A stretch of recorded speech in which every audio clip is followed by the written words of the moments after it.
నమస్తే welcome to ATV news Telugu. Congress పార్టీది master mind. వ్యూహాలు రచించడంలోనే కాదు, వాటిని అమలు పరచడంలో కూడా ఎంతో చాకచక్యంగా వ్యవహరిస్తోంది. రాష్ట్ర విభజన తరువాత ఏపీపై పూర్తిగా పట్టుకోల్పోయిన కాంగ్రెస్ మళ్లీ ఊపిరి పోసుకునే దిశగా అడుగులు వేస్తోంది. వైఎస్ కుటుంబాన్ని అస్త్రంగా చేసుకొని ఏపీలో పాగా వేయటానికి పావులు కదుపుతోంది.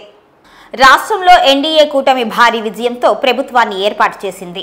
గతంలో అధికారంలో ఉన్న వైఎస్ఆర్ కాంగ్రెస్ పార్టీ ఊహించని ఘోర పరాజయం పాలైంది. కేవలం 11 సీట్లకే పరిమితమై ప్రతిపక్ష హోదా కోల్పోయింది. వచ్చే 5 ఏళ్లలో షర్మిల నాయకత్వంలోని కాంగ్రెస్ పార్టీయే ప్రత్యామ్నాయము అని ఆ పార్టీ నేతలు భావిస్తున్నారు. ప్రస్తుత పరిస్థితులను తనకు అనుకూలంగా మలుచుకోవటంలో కాంగ్రెస్ పార్టీ పావులు కదుపుతోంది.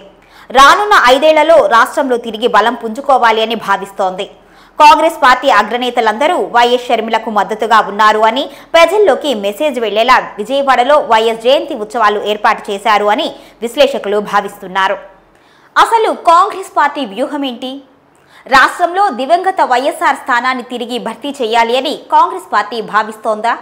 ఆయన రాజకీయ వారసురాలిగా వైఎస్ షర్మిలకు ఇప్పటికే రాష్ట్ర బాధ్యతలు అప్పగించిన అధిష్టానం రానున్న 5 ఏళ్లలో పూర్వ వైభవం సాధించే దిశగా ప్రయత్నాలు ప్రారంభించిందా?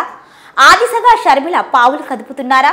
జగన్ రాజకీయ భవిష్యత్తుపై నీలి నీడలు కమ్ముకున్న తరుణంలో ఆ పార్టీ నాయకులు ఎంతో మంది ఇప్పటికే ఎన్నికల ముందు తెలుగుదేశం పార్టీలో చేరారు.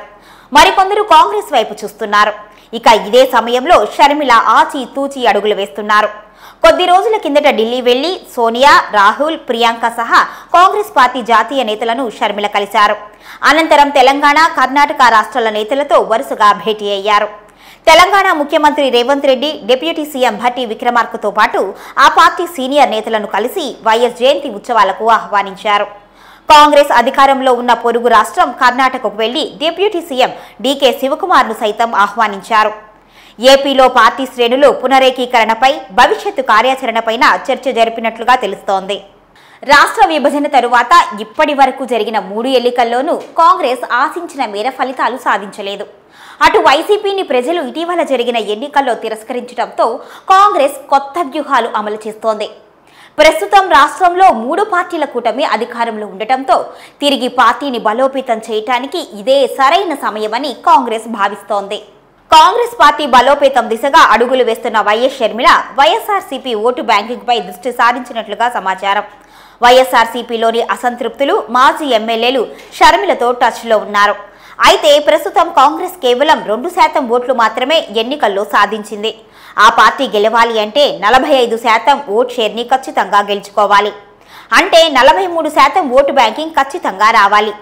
వైసీపీకి వచ్చిన ఓటు షేర్ 40% ఉంది. దీంతో కాంగ్రెస్ దృష్టి అటు మళ్లింది. వైసీపీ ఓటర్లను లాగేసుకోవాలి అనే అజెండాతో ప్రయత్నాలు చేస్తోంది. వైసీపీ నుంచి తమ ఓటు బ్యాంకును తెచ్చుకుంటే తిరిగి ఏపీలో బలోపేతం అవుతాము అని కాంగ్రెస్ లెక్కలు వేస్తోంది.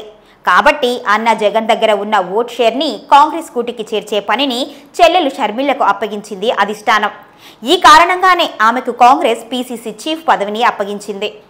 ఏపీలో అధికారం కోసం కేవలం షర్మిలనే కాదు, మరో సీనియర్ నేతను కూడా రంగంలోకి దించింది కాంగ్రెస్ పార్టీ.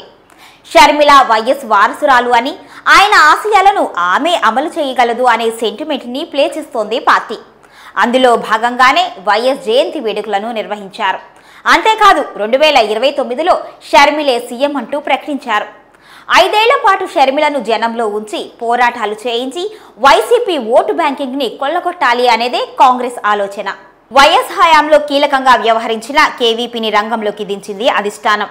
వచ్చే ఎన్నికల్లో కేంద్రంలో కాంగ్రెస్ అధికారంలోకి రావడం ఖాయమని ఆయన ధీమా వ్యక్తం చేశారు. ఏపీలో సహజంగా అధికారం దక్కడం కష్టమైనా వ్యూహాత్మకంగా ఎత్తుగడలతో ముందుకు వెళ్తాము అని స్పష్టం చేశారు కేవీపీ. 2 ప్రాంతీయ పార్టీలకు భిన్నంగా తమ వైఖరి ఉంటుంది అని వెల్లడించారు. వైసీపీలో మాజీ మంత్రులు, సీనియర్లు టచ్లోకి వస్తున్నారు అంటూ సంచలన వ్యాఖ్యలు చేశారు. కాంగ్రెస్లో చేరికలపైన మంత్రాంగం ఇప్పుడే మొదలైంది అని కేవీపీ చెప్పుకొచ్చారు. చాలా మంది రాష్ట్రంలో కాంగ్రెస్ను బలోపేతం చేయటం మంచిదే అనే అభిప్రాయంతో ఉన్నారు అని విశ్లేషించారు. త్వరలోనే రాజకీయంగా కీలక పరిణామాలు చోటు చేసుకుంటాయి అని వివరించారు. అటు షర్మిల వైఎస్ఆర్కు రాజకీయంగా వారసురాలు అని రాహుల్ చెప్పడం ద్వారా వైసీపీ నుంచి బయటకు వచ్చే వారికి కాంగ్రెస్ ప్రత్యామ్నాయము అనే సంకేతాలు ఇస్తున్నారు. దీంతో రానున్న రోజుల్లో వైసీపీ లక్ష్యంగా కాంగ్రెస్ రాజకీయ కార్యాచరణ ఉండబోతోంది. మరి దీన్ని జగన్ ఏ విధంగా తిప్పికొడతారు అనేది కూడా ఆసక్తికరంగా మారింది. తెలంగాణలో చూసుకుంటే 7 ఏళ్ల పాటు ఎంతో కష్టపడిన రేవంత్ రెడ్డిని సీఎం చేసే ప్రక్రియలో ఎన్నో అడ్డంకులు, అవాంతరాలు జరిగాయి. వాటిని ఆయన తన అనుభవంతో ఎదుర్కొన్నాడు. కానీ షర్మిలకు ఆ చాతుర్యం ఉందా అంటే ఆలోచించాల్సిందే. షర్మిల కంటే ఎంతో అనుభవం ఉన్న నాయకులు కాంగ్రెస్లో ఉన్నారు.